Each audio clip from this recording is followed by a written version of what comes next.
श्री बद्री विशाल भगवान की जय हो। कल हम आप सबने तीसरे अध्याय की कथा को सुना था।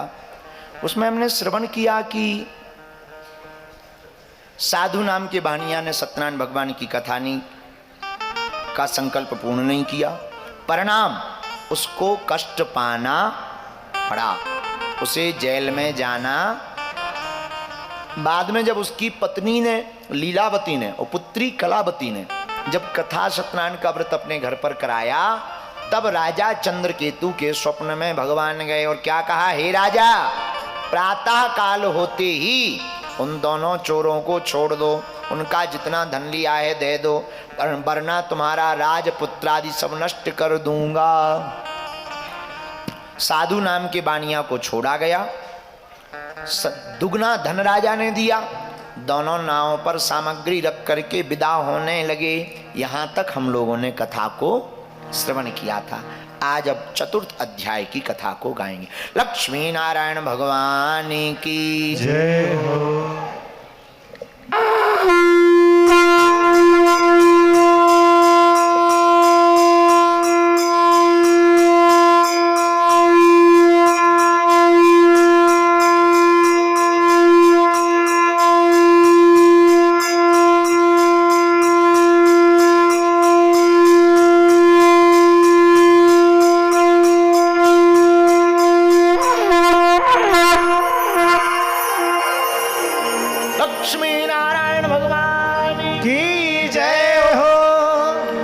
चतुर्थोऽध्याय यात्रां तु कृतवान् साधुर्मङ्गलायन पूर्विकां ब्राह्मणेभ्यो धनं दत्त्वा तदा तु नगरं ययौ कियद् दूरे गते साधौ सत्यनारायणः प्रभु जिज्ञासां कृतवान् साधो किमस्ति तौ नो स्थितम्।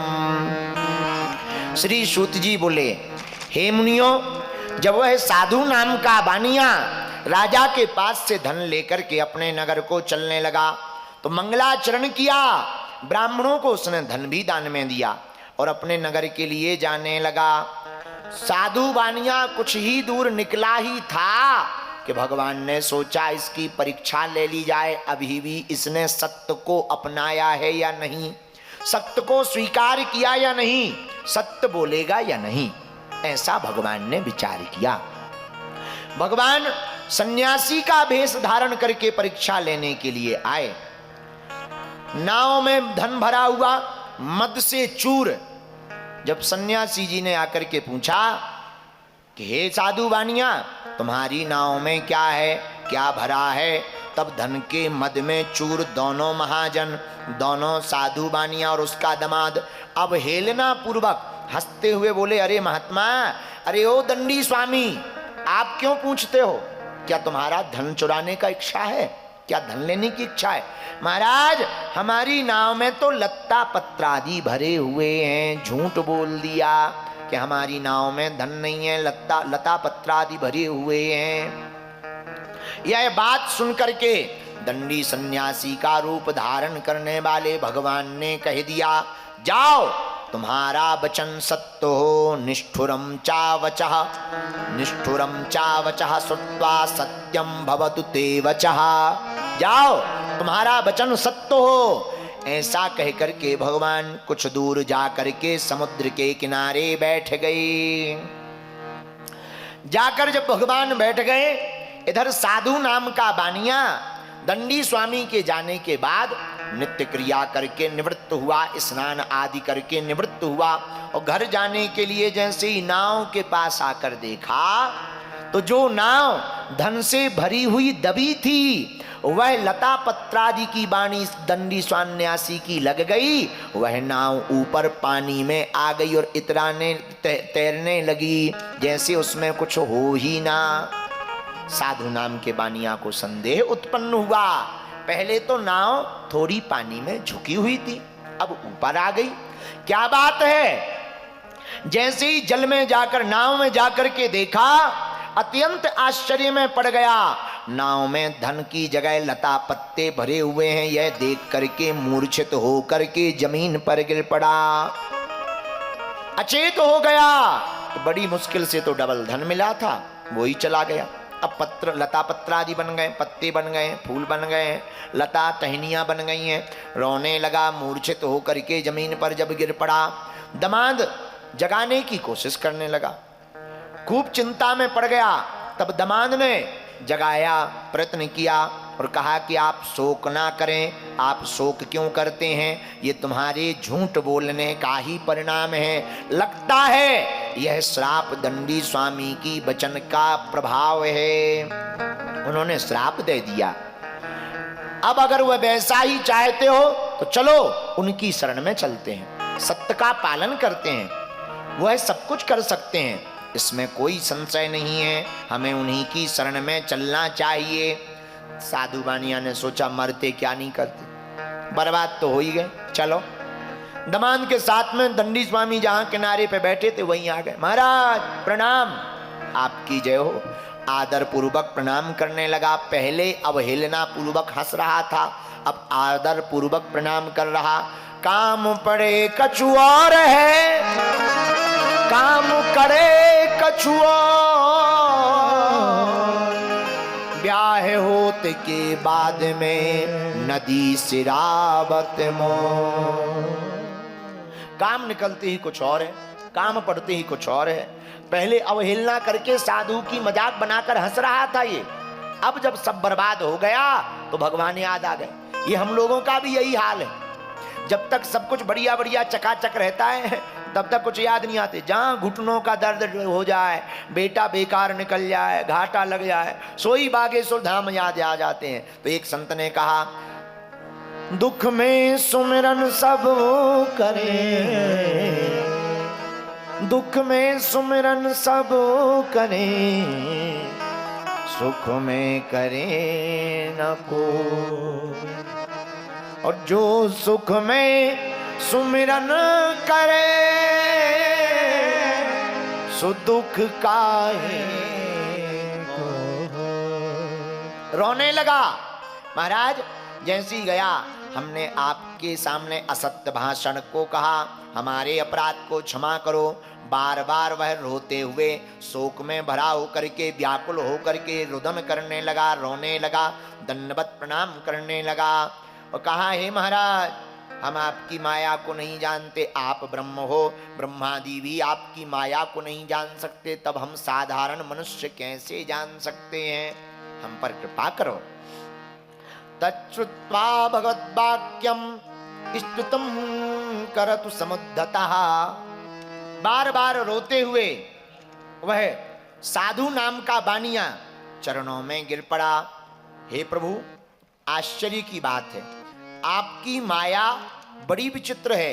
आपकी माया से सभी मोहित हो जाते हैं। देवता भी आपके गुण और रूपों को नहीं जान पाते, फिर मैं मूर्ख आपकी माया से मोहित क्यों ना हो जाऊं? आप प्रसन्न होइए, मैं अपनी धन और संपत्ति के अनुसार आपकी पूजा करूंगा, मेरी रक्षा करो, पहले के समान मेरी नौका में धन भर दो। भगवान उसकी भक्ति युक्त वाणी को सुनकर के प्रसन्न हो गए। भगवान ने अभीष्ट वर प्रदान किया, जाओ तुम्हारी नाव में, नौका में जैसा धन था वैसा ही हो जावे। जय हो महाराज। जैसे ही उसने वापस नाव में आकर देखा, नाव धन से परिपूर्ण पाई, बड़ा प्रसन्न हो गया। तुरंत ब्राह्मणों को बुलाया। ब्राह्मणों को बुलाकर वहां तट पर रहने वाले लोगों के साथ भक्ति पूर्वक, विधि पूर्वक भगवान श्री सत्यनारायण की कथा को करवाया एवं सत्य बोलने का व्रत लिया। नाव में संभल करके बैठ गया, अपने देश के लिए प्रस्थान करने लगा। वह साधु नाम का बानिया जब भगवान की कथा कर लिया तब अपने देश को आया। जैसे ही नगर के नजदीक पहुंच गया, सामने उसे रतनपुरी नगरी दिखाई दे रही। दामाद से कहा, देखो अपनी नगरी आ गई है।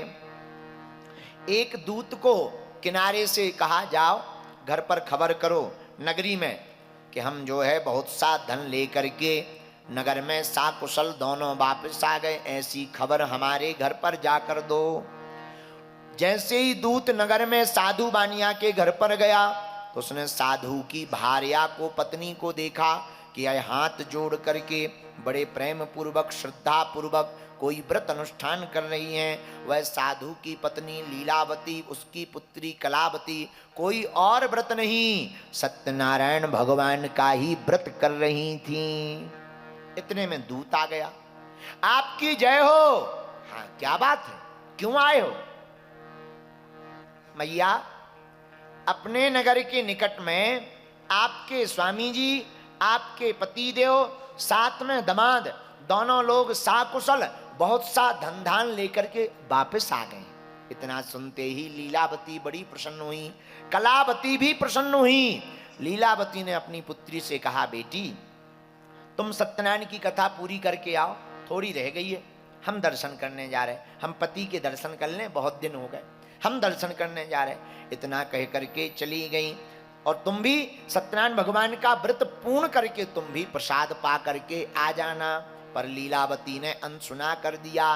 व्रत तो पूरा किया, पर पति के स्नेह के कारण, पति के दर्शन के कारण उसने सोचा प्रसाद बाद में पा लेंगे, पहले पति के दर्शन कर लें।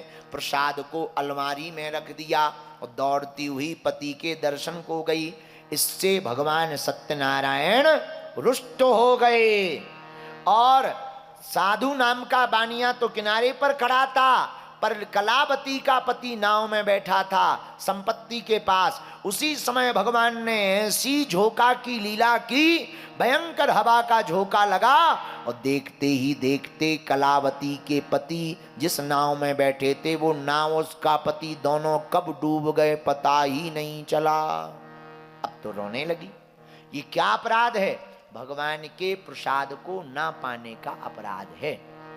देखो, प्रसाद में 3 अक्षर हैं। कितने? प्रा, सा, दा। प्रा माने प्रत्यक्ष, सा माने साक्षात, दा माने दर्शन। जिसको पाते ही प्रत्यक्ष साक्षात दर्शन करने का अनुभव प्रतीत हो, उसी का नाम प्रसाद है।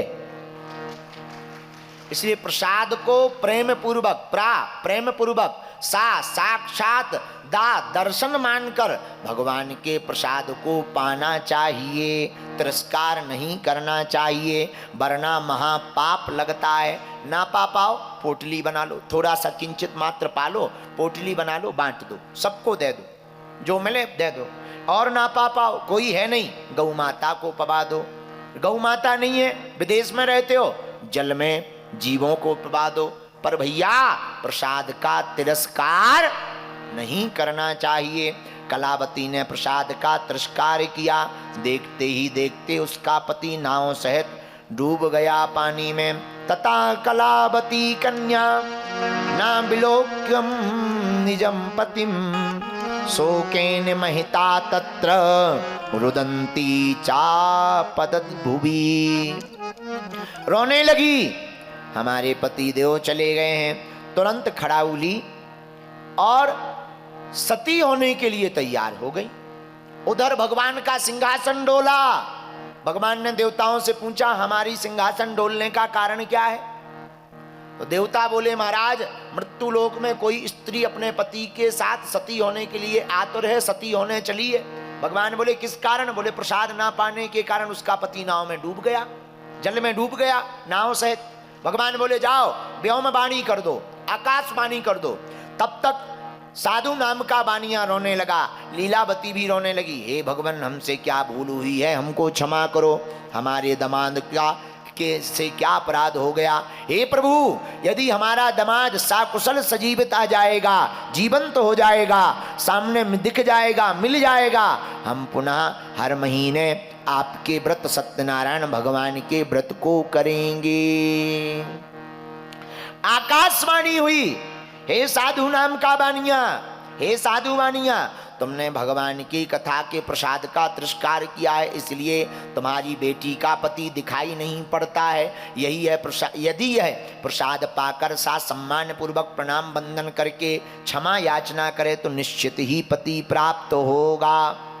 आकाशवाणी जैसे ही सुनी, भागी हुई कलावती घर को गई। सत्यनारायण भगवान के व्रत को पुनः पूर्ण किया, भगवान के प्रसाद को पाया दंडवत प्रणाम करके सत्यनारायण भगवान से क्षमा मांगी। और जैसे ही क्षमा मांगी, इधर भगवान की कृपा से वह तूफान शांत हो गया और उसका दामाद और नाव दोनों साधु नाम के बानिया के देखते ही देखते पानी के जल के ऊपर आ गए। साधु नाम का बानिया बड़ा प्रसन्न हुआ। अंत में हर पूर्णमासी को, संक्रांति को, वह साधु नाम का बानिया बंधु बांधवों के साथ, ब्राह्मणों के साथ सत्यनारायण भगवान के व्रत को करता रहा। इस संसार के समस्त सुखों को भोग कर अंत में वह वैकुंठ धाम को चला गया। इति श्री स्कंद पुराणे अंतर्गत रेवाखंडे श्री सत्यान्वित कथायामो चतुर्थ अध्याय समाप्ताला। बोलो वृंदावन बिहारी लाल की, सत्यनारायण भगवान की, लक्ष्मी नारायण भगवान की।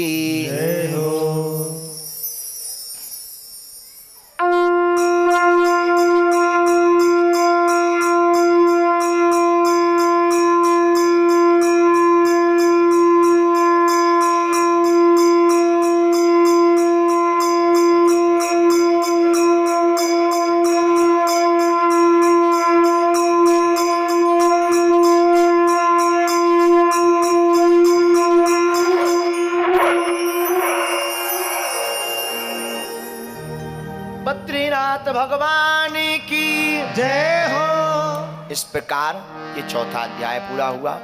अब पांचवा और अंतिम अध्याय, हल्दी चावल छोड़ दो।